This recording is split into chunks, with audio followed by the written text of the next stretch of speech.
দর্শক, এরই মধ্যে আপনারা জেনেছেন মধ্যপ্রাচ্য জুড়ে যুদ্ধের ২য় সপ্তাহে এসে ট্রাম্পের মুখে শোনা যাচ্ছে যুদ্ধ বন্ধের ইঙ্গিত।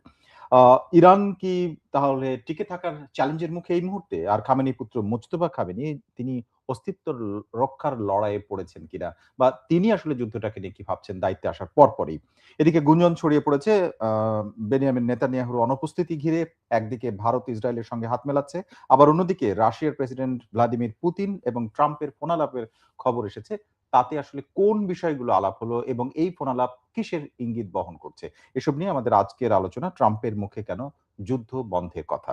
আলোচনার জন্য আমরা আমন্ত্রণ জানিয়েছি ঢাকায় রাসূলি আকরাম ইনস্টিটিউট এর প্রিন্সিপাল ডক্টর মোহাম্মদ মাইনুদ্দিনকে। ধন্যবাদ। আ আপনার কাছে আমি ১ম এ যে বিষয়টি জানতে চাই সেটি হচ্ছে যে গত প্রায় ৫০ বছরের মধ্যে ইরান এমন একটা ঝুঁকির মুখে পড়েছে যখন তার সর্বোচ্চ নেতাকে আ আক্রমণের ১ম দিনেই হত্যা করা হয়েছে। তারপরে যেটি হলো ৫৬ বছর বয়সী মুজতবা খামেনি তিনি এই দায়িত্বে নির্বাচিত হলেন। সেটা আসা নিয়েও এক ধরনের সমস্যা তৈরি হচ্ছিল। সুপ্রিম লিডার হিসেবে ৩য় তিনি। তিনি কি আসলে অস্তিত্ব রক্ষার লড়াই পড়েছেন কিনা? আসলে আ পুরো বিশ্বেই তো এখন অস্তিত্বের লড়াই আছে। হুম, আ এই যে আ ১ম সারির নেতা, হুম, বিশেষ করে বিপ্লবের মহান নেতা হযরত সৈয়দ আলী, আ ইমাম খামেনেয়িকে ১ম যুদ্ধের ১ম দিনেই হত্যা করা হয়েছে। এটা কিন্তু ইরানের নতুন না। হুম, ইরানের যখন ইসলামী বিপ্লব হলো ১৯৭৯ সালে, পার্লামেন্টের ৭২ জন সদস্য একদিনেই শহীদ হলো। হুম, এবং এই যে বিপ্লবের যে মহান নেতা আপনি আপনারা দেখেছেন যে তার একটা হাত কিন্তু অবশ ছিল। হুম, এই হাত কিন্তু বোমার কারণে অবশ হয়েছিল এবং তাকে হত্যা করার পরিকল্পনা ছিল। হুম, শহীদ বেহেশতি, শহীদ বাহনার ১ম সারির যত নেতা আছে এদেরকে সবাইকে হত্যা করা হয়েছিল ওই সময়। কিন্তু কয়েক ঘন্টার মধ্যেই ইরান আবার অ্যা নতুন ইসলামী প্রজাতন্ত্র ইরানের যে রাষ্ট্র ব্যবস্থা হুম। সেটা আবার পুনর্গঠিত হয়েছে। তো ইরানের বিষয়টা হলো কি যে আপনার নেতা কিভাবে নেতা নির্বাচিত হবে? এটা কিন্তু কনস্টিটিউশন এ আছে ওদের। হ্যাঁ, আ আ আছে এবং যখন তাকে হত্যা করা হলো তখন এই আলোচনাগুলো এসেছে যে এসে যায়। একটা প্রক্রিয়ার মধ্যে দিয়ে আলোচিত হয় এবং আলোচনা। সবাইকে একসাথে জি, জি। ৮৮ জন বা এরকম সবাইকে একমত হতে হয় জি, জি। এই ধরনের ৮৮ বিষয়গুলো। জন কিন্তু অস আমার প্রশ্ন হচ্ছে যে ইরান আ এত বড় একটা প্রস্তুতি থাকার পরে বেশ কিছুদিন ধরে যুদ্ধ হবে হওয়ার পরেও সুপ্রিম লিডারকে হত্যা করা সম্ভব হলো। এটা আসলে কিছুটা দমে যাওয়ার ব্যাপার কিনা? যুদ্ধের সময় যেটি হয় যে লিডারকে হত্যা হুম, করলে হুম। আপনার সেটা অন্যদের উপরে আসলে এটা প্রভাব পড়ে কিনা? আমার প্রশ্ন হচ্ছে কি লক্ষ্য অর্জন করলে ইরান যুদ্ধে জয়লাভ করবে বা এই সময় টিকে গেল আ মনে হয়? আপ আমি তো বলছি যে ইরান অলরেডি যুদ্ধে জয়লাভ করেছে। কেন এটা মনে কেন? হচ্ছে আপনার? কারণ ট্রাম্প পরাজিত হয়েছে। ট্রাম্পের অবজেক্টিভ কি ছিল? ট্রাম্প যখন যুদ্ধ করতে আসে তখন তার অবজেক্টিভ ছিল তারা রেজিম চেঞ্জ করবে। হুম, এবং তারা ভেবেছিল যে ইরানের রাহাবারকে হত্যা করলে রাষ্ট্রের হুম, মধ্যে একটা এলোমেলো অবস্থা হয়ে যাবে এবং রেজিম চেঞ্জ করবে তারা। হুম, কিন্তু সেই অবজেক্টিভে সে পৌঁছে নেয়। সুতরাং যুদ্ধের ১ম দিনেই কিন্তু ইরান জয়লাভ করেছে। হুম, এরপরে হলো যে পরবর্তী চ্যালেঞ্জ যেটা ছিল, এটা আসলে সাজানো আছে ইরানের। কোন কিছুই মানে এরকম না যে haphazardly তারা সিদ্ধান্ত নিচ্ছে। হুম, আজকে যে সৈয়দ মুজতবা উনার ছেলে, উনি যে নির্বাচিত হয়েছেন, হুম, এটা কিন্তু এমন না যে উনি রাহাবারের ছেলে। হুম, না, উনার সেই যোগ্যতাগুলোকে যাচাই-বাছাই করেছে ৮৮ জনের যে আপনার আ এক্সপার্ট কমিটি যেটা আছে আরকি। তারপর শুরায় নেগাবান আছে হুম, ১২ জন। এরা মিলেই কিন্তু তাকে নির্বাচন করে এবং উনি কিন্তু শুরায় নেগাবান বা অভিভাবক পরিষদের কেউ ছিলেন না। হুম, অভিভাবক পরিষদ মনে করেছে রাহবারের পরে অর্থাৎ সৈয়দ আলী খামেনির পরে উনার ছেলে সৈয়দ মুজতবা উনি উপযুক্ত এই পোস্টের জন্য। সেজন্যই করা হয়েছে। সেজন্যই করা হয়েছে। কিন্তু ওই যে পশ্চিমা একটা প্রোপাগান্ডা বলা হতো যে এটা ঠিক না। তারপরে তো সেটাই হলো জি, জি। একরকমের। আমি এবারে একটু আরেকটা ব্যাপারে যেতে চাই। সেটি হচ্ছে আ ডোনাল্ড ট্রাম্প যে বক্তব্যগুলো দিচ্ছে, ১ম দিকে যে কথাগুলো বলছিল অনেকটা চুপচাপ ছিলেন এবং অনেকটা তার বিষয়টা এতটা নমনীয় ছিল না যতটা এখন বলছেন। তিনি বলেছেন যে অনেকটা জয়ী হয়েছে যুক্তরাষ্ট্র। হুম, আপনার কথার উল্টো। জি, জি। এবং তিনি বলছেন তবে সেটি যথেষ্ট নয় বলে মনে করছেন মার্কিন প্রেসিডেন্ট ডোনাল্ড ট্রাম্প। তিনি বলছেন, "শিগগিরই ইরান যুদ্ধের সমাপ্তি ঘটবে, তবে এই সপ্তাহে না।" আপনার কি তাই মনে হয়? আ ইরান অলরেডি বলেছে হুম, যে, "যুদ্ধ তোমরা শুরু করেছ, হুম, কিন্তু যুদ্ধ শেষ করব আমরা।" মানে আমরা যখন বলবো যুদ্ধ শেষ, তখন যুদ্ধ শেষ হবে। আচ্ছা। আচ্ছা, ডোনাল্ড ট্রাম্প এখানে সে কিছু সমস্যায় পড়েছে। একটা হলো সে যে অবজেক্টিভ এর জন্য এসেছে এখানে, তার সেই অবজেক্টিভ পূরণ হয়নি। হুম, পৌঁছতে পারেনি সেখানে। দ্বিতীয় হলো মধ্যপ্রাচ্যে তার যত ইনফ্রাস্ট্রাকচার আছে, মানে সে তার রাডার ব্যবস্থাগুলো অত্যন্ত শক্তিশালী এবং ব্যয়বহুল রাডার ব্যবস্থা। বিভিন্ন দেশে। বিভিন্ন দেশে। প্রত্যেকটা রাডার ব্যবস্থা ধ্বংস হয়েছে। এবং এখানে যে তার যে ঘাঁটিগুলো তৈরি হয়েছে, এই ঘাঁটিগুলো প্রায় ধ্বংসপ্রায়। এই ইতিমধ্যে আবার ইসরায়েলও ব্যাপক হারে হামলা করছে ইরান। তো সুতরাং জয়ের কোনো প্রসঙ্গ তো এখানে আসেই না। কারণ যুদ্ধ তো এখনো শেষ হয়নি এবং যুদ্ধ আ ই উনি মাঝখানে যুদ্ধবিরতির কথা বলেছে, ইরান বলছে না, কখনো যুদ্ধবিরতি হবে না, না। তার পক্ষ থেকে যেটি বলা হয়েছে যে যেটুকু জয়ী হয়েছে সেটা যথেষ্ট না, নয়। আপনি বলেন আ এটা জয় কোন জয়ের জয় আমি জয় কোনটাকে বলব? আমি যে উদ্দেশ্যে লক্ষ্যে হ্যাঁ। যে লক্ষ্যে আমি ওখানে গেছি, আমি আমার সেই লক্ষ্য কি অর্জন হয়েছে? আপনি দেখেন ইরানের রেজিম চেঞ্জ হয়েছে? হয়নি। হুম, তারপরে সে বলে আইআরজিসি তাদের অস্ত্র এগুলো ধ্বংস করার জন্য সে ধ্বংস করতে পেরেছে? যদি ধ্বংস করতে পারে, এখনো ২০০-২৫০ ক্ষেপণাস্ত্র, ড্রোন কিভাবে সে হুম। ইসরায়েলে পাঠাচ্ছে এবং বিনা বাধায় যাচ্ছে এখন। বিনা বাধায়। তো অর্থাৎ সত্যি আপনার দৃষ্টিতে হচ্ছে যুক্তরাষ্ট্রের লক্ষ্য অর্জিত হয়নি। হয়নি। এবারে আসি মার্কিন প্রেসিডেন্টকে জিজ্ঞেস করা হয়েছিল সরাসরি একটি সংবাদ সম্মেলনে যে অভিযান কতদিন চলবে? আ তিনি যে উত্তরটা দিয়েছেন শিগগিরই, তবে এই সপ্তাহে না। ইরানের এর সাথে তিনি যুক্ত করেছেন। ইরানের যা কিছু ছিল সব শেষ এবং তাদের নেতা সহ শেষ করা হচ্ছে। নেতৃত্ব সহ শেষ করা হচ্ছে। আমার প্রশ্ন হচ্ছে যে এইটা আসলে আক্ষরিক অর্থেই তো ঠিক ১ম দিনে এবং না, ১ম নেতাকে। এটা ঠিক এটা না। মনে হয় কিনা? না, এটা ঠিক না। কারণ হচ্ছে কি, আ উনি ইরান সম্পর্কে সবসময় ভুল ক্যালকুলেশন করেন। কেন ভুল ক্যালকুলেশন করেন? দেখেন, না, ইরানের এই যে বক্তব্যটা সিস্টেম আমি যে আপনাকে তাদের নেতা সহ হত্যা করা না, হয়েছে। আমি সেটাই বলছি, হুম, সেটাই জবাব হুম, দিচ্ছি। যে ইরানের যে লিডার, হুম, এটা লিডারশিপ, তার একটা আদর্শ আছে। হুম, সেই আদর্শের কখনোই একজনকে হত্যা করার মধ্যে আদর্শের পতন হয় না। ইরান কিসের উপর চলে? একটা আদর্শের উপর চলে। এই হুম, আদর্শ কখনই পতন হবে না। আপনি ১৪০০ বছর আগে ইমাম হোসেন আলাইহিস সালামকে যে শহীদ করা হয়েছে, হুম, সেখানে ইমাম হোসেন তার সপরিবারে শহীদ হয়েছে। বলব এখনো কিন্তু একটা কারবালার মতো হয়েছে। হুম। কারণ রাহাবার উনি, উনার স্ত্রী, উনার জামাতা, উনার আ পুত্র স আ আ মেয়ে, পুত্রবধূ পুত্রবধূ, মারা উনারা শহীদ হয়েছেন। কিন্তু তাই বলে কি উনার যে আদর্শ, সে আদর্শের কি পতন হয়েছে? হয়নি। হুম। আদর্শের যদি পতন হতো, তাহলে ট্রাম্প দাবি করতে পারত, হ্যাঁ, আমি ওখানে সবকিছু শেষ করে দিয়ে আসছি। কিন্তু সেটা তো হয়নি। তাহলে এই যে কথাটা উনি বলছেন, এই মন্তব্যের মধ্যে আসলে মানে সত্যতা আছে নাকি, মানে এটাকে আপনি ফাঁকা আওয়াজ বলবেন? নাকি অবশ্যই এটা মানে কোন ইঙ্গিত আছে কিনা না, এটার মধ্যে? এটার যে মানে তিনি আসলে কোন এটা আভাস দিচ্ছে কিনা? এছাড়া তার উপায় নাই। কেন উপায় নাই আমি আপনাকে বলি। কারণ আমেরিকা একটা বিশাল একটা দেশ, হুম, বিশাল শক্তিশালী দেশ। উনি এসে এখানে যে নাকানি চুবানি খেয়েছেন, এটা তো উনি প্রকাশ করবেন না। আর যুদ্ধটা উনার পক্ষ থেকে শেষ করা প্রয়োজন।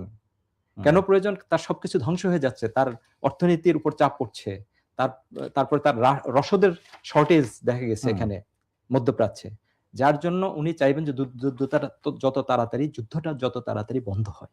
এজন্য বন্ধ করার জন্য কি পদ্ধতি আছে? একটা হলো ইরানকে কোনোভাবে রাজি করাবে ইনডাইরেক্টলি হুম, যুদ্ধবিরতির জন্য, কিন্তু ইরান নাকচ করে দিয়েছে এটা। হুম, ফলে তার উপায় হলো একটা, যে আমি যুদ্ধে জয়লাভ করেছি। হুম। এই মানে ন্যারেটিভ দিয়ে তাকে যুদ্ধ শেষ করতে হবে। আপনার কি মনে হয় যে পুরো মধ্যপ্রাচ্যের মধ্যে এখন একটি মাত্র দেশ ইরানের পাশে সরাসরি মানে ফিজিক্যালি যুদ্ধে তাকে সহযোগিতা করছে এরকম কোন দেশ নেই। কিন্তু আমেরিকাকে সহযোগিতা করছে এরকম দেশ আছে। এমনকি তার আশপাশে। কারণ তাদের দেশে আ মার্কিন ঘাঁটি রয়েছে। তাই তো? হুম। কাজে সেই দেশগুলোতে বাহরাইনে তাকে হামলা করতে হচ্ছে, তাকে কাতারে হামলা করতে হচ্ছে, অন্যান্য দেশগুলোতে। তাহলে ইরান একা হয়ে গেছে কিনা? একা হয়ে আসলে কয়টি দেশের সাথে যুদ্ধ করবে? আমি আপনাকে বলি, হুম, বিষয়টা হলো কি, ইরান এই দিনের জন্য গত ৪৭ বছর ধরে কিন্তু প্রিপারেশন নিচ্ছে।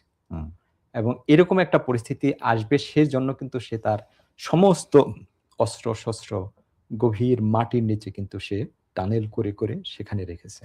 হুম, এবং উৎক্ষেপকগুলো কিন্তু ওখানেই আছে। হুম, ওখান থেকেই কিন্তু উৎক্ষেপণ করতেছে। তার মানে তার একটা পরিকল্পনা ছিল যে এরকম একটা দিন আসবে। এবং এই ১২ দিনের যুদ্ধের পরে ইরান বারবার বলছিল যে যদি মধ্যপ্রাচ্যের কোন দেশ তাকে সহযোগিতা করে, তাহলে আমরা সেখানে আক্রমণ করব। এবং যদি আমেরিকা আবার আক্রমণ করে, আমি এই অঞ্চলে তার যে ঘাঁটিগুলো আছে আমি সব ধ্বংস করে দেব। এটা কিন্তু ইরান প্রথম থেকেই বলে আসছে। ওকে। তো এখন মধ্যপ্রাচ্যের, আমি আপনাকে বলি, মধ্যপ্রাচ্যের সরকার, সরকারের চিন্তা চেতনা এক ধরনের, মধ্যপ্রাচ্যের জনগণের চিন্তা চেতনা আরেক ধরনের। কিন্তু সরকার তো সিদ্ধান্ত নেয়। হ্যাঁ, সেনাবাহিনী আক্রমণ করবে কি করবে না এই হ্যাঁ, সিদ্ধান্ত তো হ্যাঁ, সরকার তবে নেয়। আমার জনগণ তো নেন এত না। মানে এখন পর্যন্ত তারা সরাসরি অংশগ্রহণ করছে এই ধরনের কোনো নজির নেই। তাদের ঘাঁটিগুলো ব্যবহার ঘাঁটিগুলো করেছে। ব্যবহার করে। যে ঘাঁটিগুলো আমেরিকাকে অনেক আগ থেকে দেওয়া হয়েছিল। এজন্য এটা তো ইরান, প্রভাব ফেলছে যুদ্ধে। হ্যাঁ, এটা আপনার চারদিকে যদি ঘাঁটি থাকে, হুম, তো সেক্ষেত্রে তো একটা প্রভাব পড়বেই। পড়বেই। তবে আপনি দেখেন, যখনই ইরান আমাদের মুসলিম দেশের কোনো ঘাঁটিতে, আমেরিকান ঘাঁটিতে আক্রমণ করে, ওই দেশের জনগণ কিন্তু উল্লাস করে। আপনি এটা হুম, দেখে থাকবেন হুম, সাধারণত। কুয়েতে তাই হয়েছে। এমনকি কুয়েতে যে পাইলট অ্যা জাম্প করে পড়েছে, হুম, প্যারাসুট দিয়ে জাম্প করে পড়েছে, হুম, সেই পাইলটকে কিন্তু জনগণ ধরে কিন্তু আক্রমণ করছে কিন্তু। হুম। তার মানে হলো জনগণও চায় না যে এই ঘাঁটিগুলো এখানে থাকুক। কারণ তাদের তো এখান থেকে কোনো লাভ আসছে না। এবং অ্যা আপনি শুনলে হয়তো বিস্মিত হবেন যে এখন আরব দেশগুলো চিন্তা করছে, তাহলে আমেরিকান ঘাঁটি আমাকে এখানে দিয়ে কি লাভ? হুম।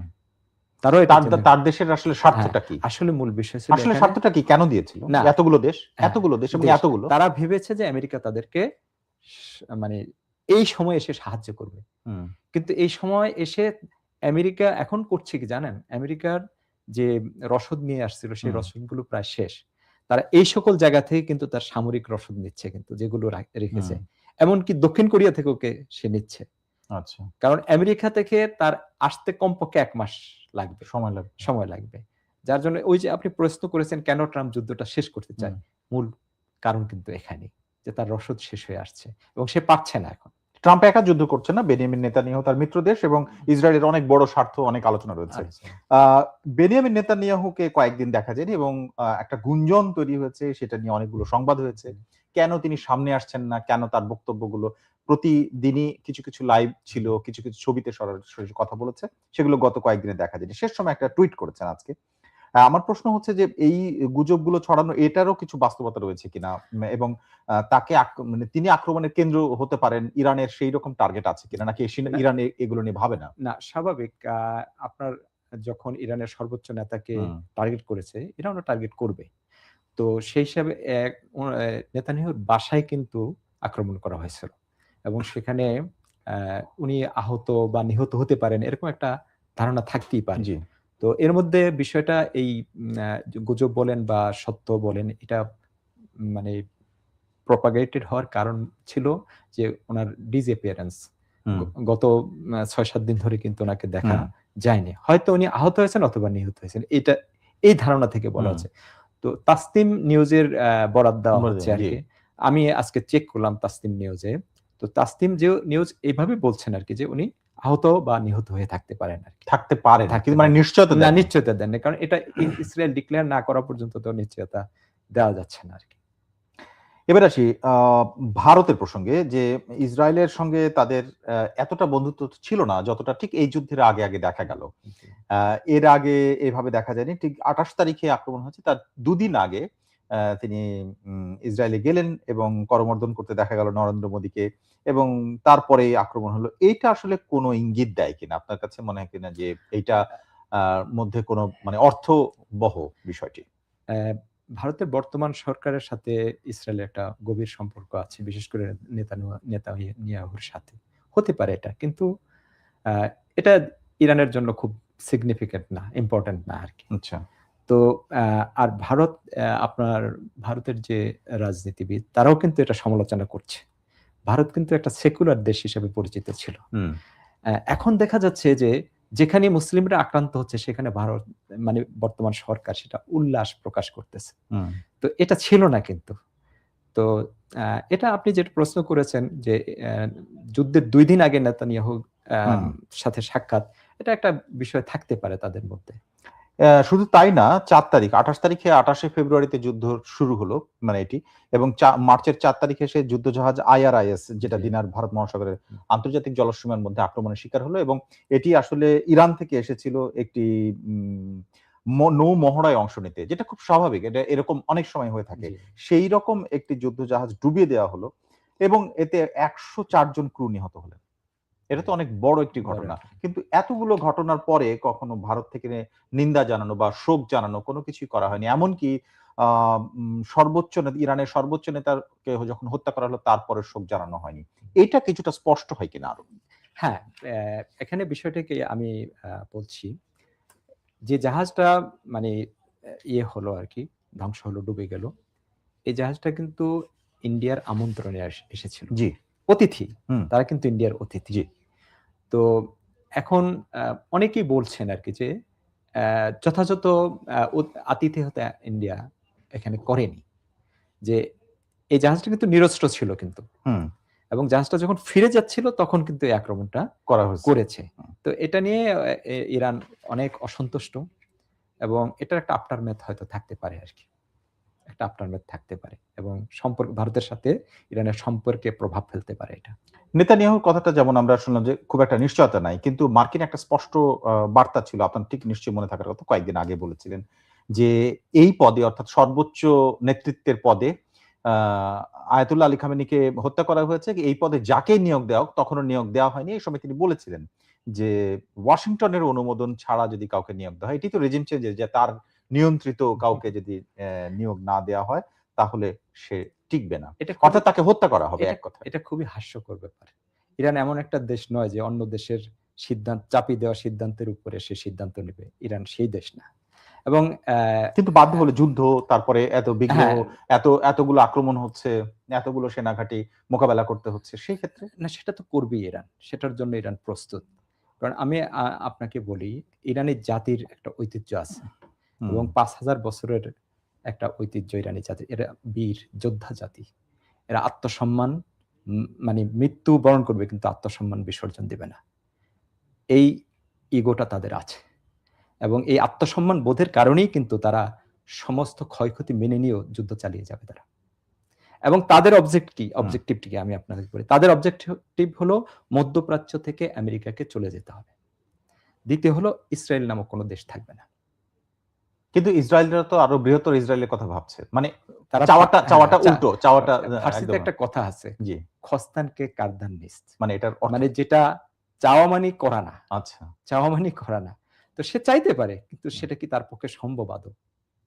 হুম। এটা হলো প্রশ্ন আরকি। এবারে মানে বিষয়টা এরকম যে টার্গেট কিলিং এর ক্ষেত্রে আমরা যদি উদাহরণগুলো দেখি, সবশেষ আ ইরানের সর্বোচ্চ নেতা আয়াতুল্লাহ আলী খামেনিকে হত্যা করা হলো। এর আগে আপনি বললেন যে ৭০-৮০ জন নেতৃত্ব, একটা সামরিক নেতৃত্বকেই শূন্য করা গেছে এবং রাজনৈতিক নেতৃত্বকেও হত্যা করা গেছে। এটি ইরানের মাটিতে এবং আঘাত করে বাইরে থেকে। এই যে সম্ভব হলো, এটি আসলে ইরানের এক ধরনের দুর্বলতা কিনা? আ বিষয়টা হলো কি? আপনি মানে দেখেন সামর্থ্যের ক্ষেত্রে, হ্যাঁ, সামরিক সামর্থ্যের না ক্ষেত্রে। সামরিক সামর্থ্য আপনি বলেছেন সামরিক আ উচ্চপদস্থ কর্মকর্তাদেরকে হত্যা করেছে কিন্তু হুম, নেতৃত্ব শূন্য হয়নি। আচ্ছা। কারণ খুব শীঘ্রই তারা মানে কয়েক ঘন্টার মধ্যেই তারা নেতৃত্বে ওই স্থানগুলো পূরণ করেছে। হুম, এবং এটা তাদের সাজানো আছে। আচ্ছা। কার পরে কে হবে এটা সাজানো আছে। আর আক্রমণের ক্ষেত্রে যে ইরানে আক্রমণ করছে, ইনফ্রাস্ট্রাকচার এর উপরে আক্রমণ করছে, এটা ইরানও করছে, ইরানের উপরেও করছে। তার মানে হলো এই যে আমাদের যে বিভিন্ন ব্যবস্থা মানে এন্টি এয়ারক্রাফট ব্যবস্থা, এগুলো কিন্তু 100% কার্যকর না।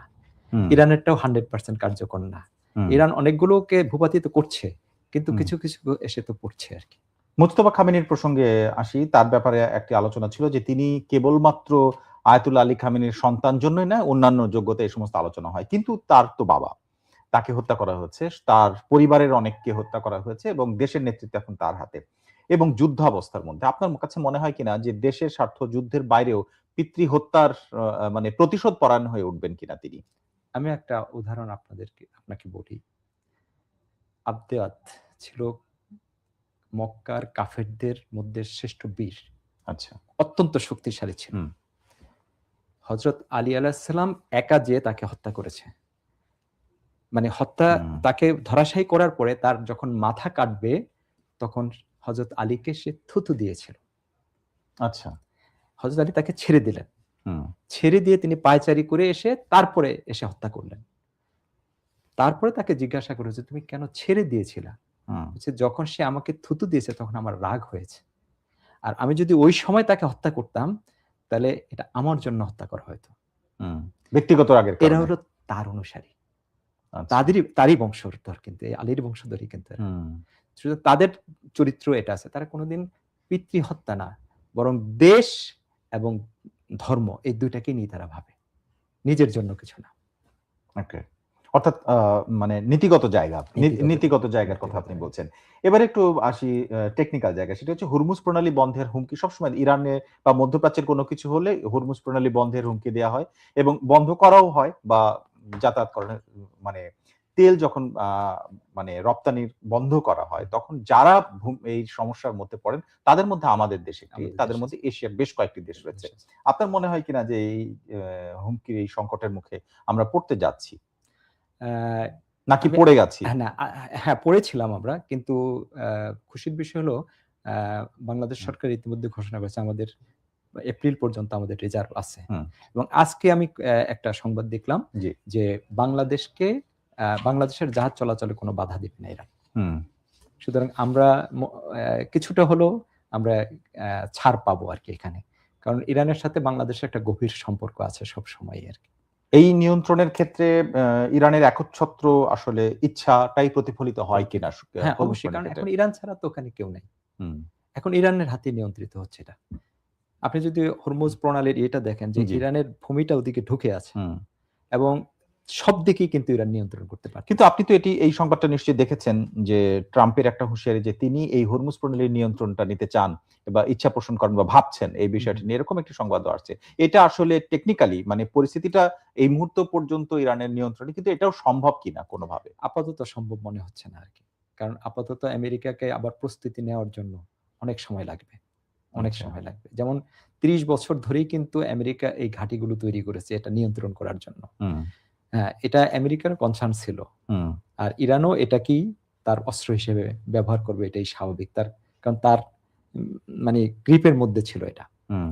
তো যার জন্য এই মুহূর্তে আমেরিকা যেটা বলে সেটা তার পক্ষে সম্ভব হবে না। তাহলে আপনার কি মনে হয় যে মানে মানে কিছুটা পিছু হটছে, মানে পিছু হটার সুর সেটা আপনার কাছে মানে ডেফিনিটলি আন্ডারলাইন মিনিংটা কি তাই? জি, ডেফিনিটলি ট্রাম্প এখানে পিছু হটছে। এবং আপনি দেখেন ওদের দেশের যে সিআইএ এর যে প্রাক্তন হুম, কর্মকর্তা তাদের সমালোচনাগুলো আপনি শুনেন। হুম। আপনি দেখবেন যে তারাও বলবে যে হ্যাঁ, আমেরিকা পরাজিত হয়েছে এখানে। আচ্ছা। এবারে আমরা যে প্রসঙ্গে ছিলাম সেটা হচ্ছে হরমুজ প্রণালী বন্ধ হলে তেলের সমস্যা হতে পারে। ঈদের আগে সারা বাংলাদেশের মানুষ ঢাকা ছেড়ে যায়। সেই সময় একটা জি, জি, আ সংকট তৈরি হয় আ গাড়ি ঘোড়া নিয়ে। আপনি জেনে থাকবেন যে ঢাকায় ২ লিটার করে তেল দেয়া হচ্ছিল জি, যারা বাইক রাইডার তাদের জন্য। জি, কিন্তু এটা এখন ৫ লিটার করা হয়েছে। তার হুম, মানে কি এটাও ইঙ্গিত দিচ্ছে এক ধরনের যে সরকার এটাও বলেছে দাম বাড়ানোর প্রয়োজন হবে না বা তাদের কোনো জি, পরিকল্পনা জি, নেই। জি। এটা বলা হচ্ছে। অর্থাৎ আসলে মানে এটার মধ্যে একটা প্যানিক বাইং যেটা সেটা আসছে কিনা? বিষয়টা হলো কি আমাদের জনগণ মাঝে, মাঝে ফোরসাইট করে খুব। যখনই ইরান যুদ্ধ শুরু হয়েছে তখন একদল লোক তেল কেনা শুরু তেল করেছে। কেনা শুরু করেছে। যেমন হুম, আমাদের বাজারের উপরে কেন প্রভাব ফেলে? এই রমজান মাসে কেন জিনিসপত্রের দাম বেড়ে যায়? হুম, কারণ মানুষ যেটা লাগবে ৫ কেজি সেটা ১০ কেজি কেনে। হুম, ফলে সবাই কেনে। হুম, হুম। আতঙ্কিত হয়ে হ্যাঁ, বেশি কিনে কিন্তু আমরা ফেলছেন। যদি এরকম করি যে না আমরা প্রতিদিন আমাদের যতটুকু লাগে আমরা ততটুকু কিনবো। তাহলে হুম, কিন্তু বাজারের উপর আর চাপ পড়ে না। যে জিনিসটার দাম বেড়ে যায় সেটা আমি কিনব না। হুম, এরকমই তো হয়। হুম, এখন এই যে তেলের দামটা মানে এই তেলের যে সংকটটা তৈরি হলো আমার মনে হয় সেটা আমাদের তৈরি। সেটা হুম। সরকারের কোনো দোষ না। কারণ সরকার অলরেডি মানুষকে এনশিওর এই মাস, করছে সামনের মাস, তারপরের মাস তারপরের পর্যন্ত আছে। মাসও চলবে। তো সুতরাং কেন আর এখন যে ইরান বাংলাদেশকে ছাড় দিয়েছে, তাহলে এটাও তো আমাদের এরকম আশঙ্কার কোনো কারণ নেই। আমরা ছাড় পাবো। আমাদের এই দেশগুলো ছাড় পাবে।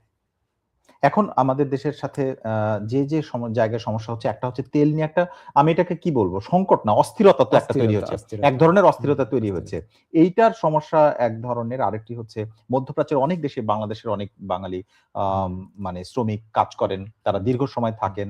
আপনি জানেন যে এরই মধ্যে ৪ জনের মধ্যে ১ জনের মরদেহ দেশে আনা জি, সম্ভব হয়েছে। জি, মারা যাচ্ছে। হুম, কেউ আহত হচ্ছেন। প্রায় ১৪ জনের মতো আহত হয়েছেন। এই হুম। সংখ্যাটা আসলে আমরা এটাও জানি যে আমাদের দেশে যেমন গণমাধ্যম যেভাবে সব খবর ওপেন পাওয়া যায়, সেটি মধ্যপ্রাচ্যের দেশগুলোতে পাওয়া যায় না। মানে বাস্তবতাটা আরো কঠিন বাস্তবতা কিনা? কঠিন। হ্যাঁ, মধ্যপ্রাচ্যে সব খবর পাওয়া সম্ভব না। আর এই যে এটা অবশ্যই মানে একটা বাঙালি সংকট। আহতের যে সংখ্যা সেটি হ্যাঁ। আসলে এটাই নাকি এর থেকে বেশি হতে পারে আপনার মনে আমার হয়? মনে হয় যদি এর বেশি হতো এটা আমরা জেনে যেতাম আরকি আচ্ছা। কোনোভাবে না কোনোভাবে। কিন্তু এর বেশি হওয়ার কথা না। কারণ হচ্ছে কি আ ইরান কোথায় আক্রমণ করছে? যখন ঘাঁটিগুলোতে ১ম আক্রমণ হুম, করেছে, ঘাঁটিগুলো যখন ধ্বংস হয়ে গেল তখন বিভিন্ন হোটেলে এরা ছিল। হুম, ওই হোটেলগুলোতে ইরান টার্গেট করেছে আরকি। হুম, হয়তো আমাদের বাংলাদেশী ভাইয়েরা ওই সকল জায়গায় কর্মরত অবস্থায় ছিল বা আশেপাশে ছিল। হুম, তখন হয়তো মারা গেছে। এরকম বিষয় আরকি। তো বাংলাদেশী ভাইদের প্রতি মানে পরামর্শ হলো এই মানে আমেরিকান সৈন্য বা আমেরিকান স্বার্থ যেখানে আছে তার থেকে একটু দূরে থাকতে হবে। তার থেকে একটু দূরে থাকতে হবে। তাহলে নিরাপদে রাখা যাবে। আর এটা অবশ্যই আমাদের জন্য একটা বড় রকমের সংকট। কারণ আমাদের রেমিটেন্স আসে মধ্যপ্রাচ্য থেকে। এই যুদ্ধের কারণে আমরা তো কিছু প্রভাব আমাদের উপর পড়বে।